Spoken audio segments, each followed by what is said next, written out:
ఈ దిన వాక్య ధ్యానాంశం చివరి వరకు కొనసాగించు. యోహాను సువార్త 12:42.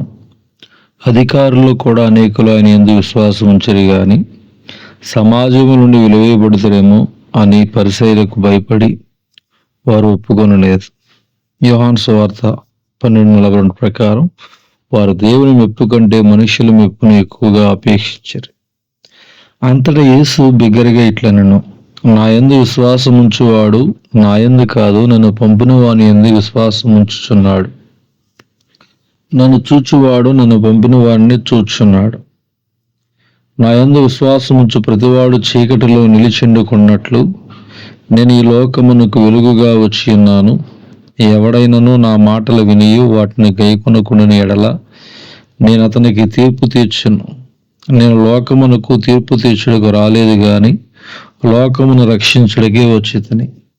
నన్ను నిరాకరించి నా మాటలను అంగీకరింపని వానికి తీర్పు తీర్చువాడొకడు కలడు. నేను చెప్పిన మాటయే అంచె దినమందు వానికి తీర్పు తీర్చును. ఏలయనగా నా అంతట నేనే మాటలాడలేదు, నేను ఏమనవలనో ఏమి మాట్లాడవలనో దాని గురించి పంపిన తండ్రియే నాకు ఆజ్ఞ ఇచ్చిన్నాడు. మరియు ఆయన ఆజ్ఞ నిత్య జీవమని నేను ఎరుగుతున్న గనక నేను చెప్పు సంగతులను తండ్రి నాతో చెప్పిన ప్రకారము చెప్పుచున్నాను. యోహాను సువార్త 12:42-50 వరకు చూస్తాం. జాగ్రత్తగా పరిశీలిస్తే దేవుని వాక్యము విన్న వారిలో కొందరు ఆయన యందు విశ్వాసం ఉంచారు కానీ సమాజముల నుండి వెలివేస్తారేమోనని పరిసయ్యులకు భయపడి దేవుని యందు విశ్వాసాన్ని చివరి వరకు కొనసాగించలేకపోయారు.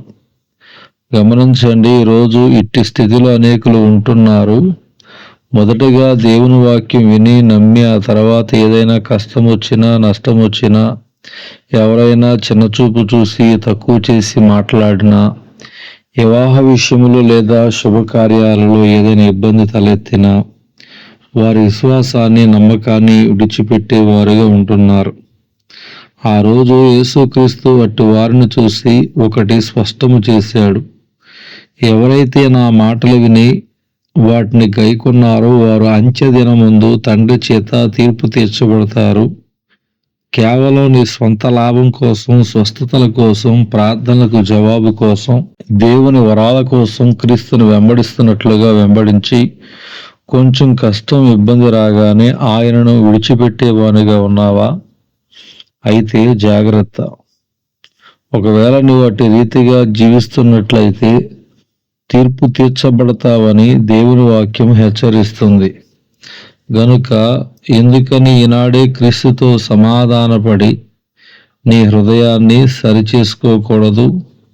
శ్రమలొచ్చినా, కష్టమొచ్చినా, ఇరుకు ఇబ్బందులు వచ్చినా, ఆఖరికి ప్రాణం పోయే పరిస్థితి వచ్చిన యేసును విడిచిపెట్టను అని చెప్పగలిగే ఆత్మీయత నువ్వు కలిగి ఉండాలని ప్రభువు నీ నుండి ఆశిస్తున్నాడు.